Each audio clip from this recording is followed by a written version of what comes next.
उत्तर प्रदेश में जनसंख्या नियंत्रण के लिए कानूनी उपायों के रास्ते बनने लगे हैं। राज्य विधि आयोग ने यूपी जनसंख्या विधेयक 2021 का ड्राफ्ट तैयार कर लिया है।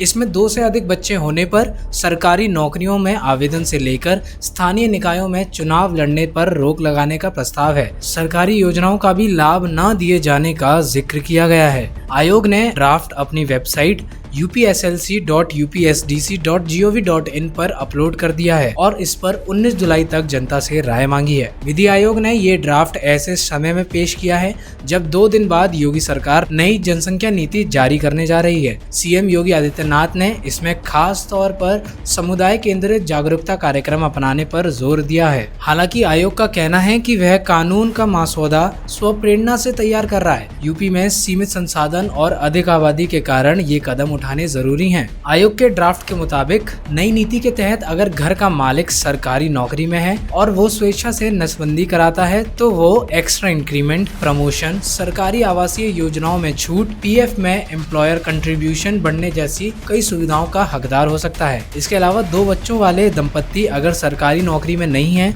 तो उन्हें पानी, बिजली, हाउस टैक्स, होम लोन में छूट और अन्य सुविधाएं देने का प्रस्ताव है। एक संतान होने पर खुद से नसबंदी कराने वाले हर अभिभावकों को संतान के 20 वर्ष तक मुफ्त इलाज, शिक्षा, बीमा, शिक्षण संस्था और सरकारी नौकरियों में प्राथमिकता देने की सिफारिश है और इसके अंतर्गत सरकारी नौकरी वाले दंपत्ति को 4 अतिरिक्त इंक्रीमेंट देने का सुझाव भी है। अगर दंपत्ति गरीबी रेखा के नीचे हैं और एक संतान के बाद ही स्वैच्छिक नसबंदी करवाते हैं तो उनके बेटे के लिए उसे 80,000 और बेटी के लिए 1 लाख रुपए एक मुश्त दिए जाने की भी सिफारिश की गई है। अगर ये कानून लागू हुआ तो 1 वर्ष में सभी सरकारी अधिकारियों, कर्मचारियों, स्थानीय निकाय में चुने जनप्रतिनिधियों को शपथ पत्र देना होगा कि वो इसका उल्लंघन नहीं करेंगे। इसमें सरकारी कर्मचारियों का प्रमोशन रोकने और बर्खास्त करने तक की सिफारिश है। हालांकि एक्ट लागू होते समय प्रेगनेंसी है या फिर दूसरी प्रेगनेंसी के समय जुड़वा बच्चे होते हैं तो ऐसे केस कानून के दायरे में नहीं आएंगे।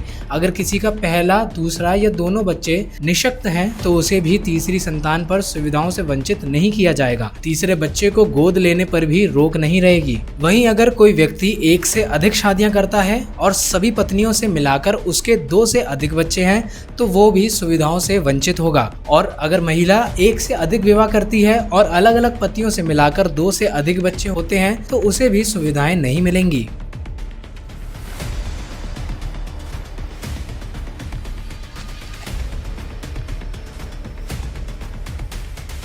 25 सितंबर 1980 को ऐसा ही एक कानून चीन की कम्युनिस्ट पार्टी ने देश में बढ़ रही जनसंख्या को देखते हुए शुरू किया था, जिसका नाम वन चाइल्ड पॉलिसी था, जिसमें पति पत्नी 1 बच्चे से ज्यादा बच्चे पैदा नहीं कर सकते थे।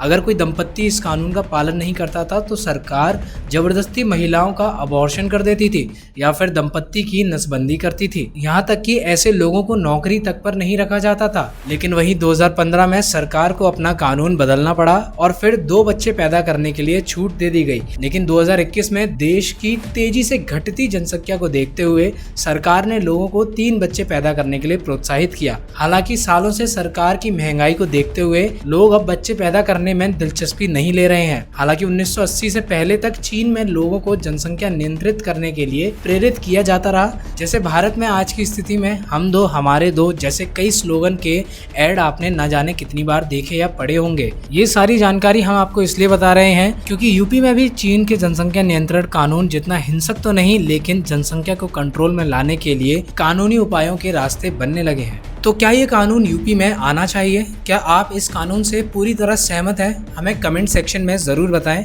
और इस वीडियो को ज़्यादा से ज़्यादा शेयर करें।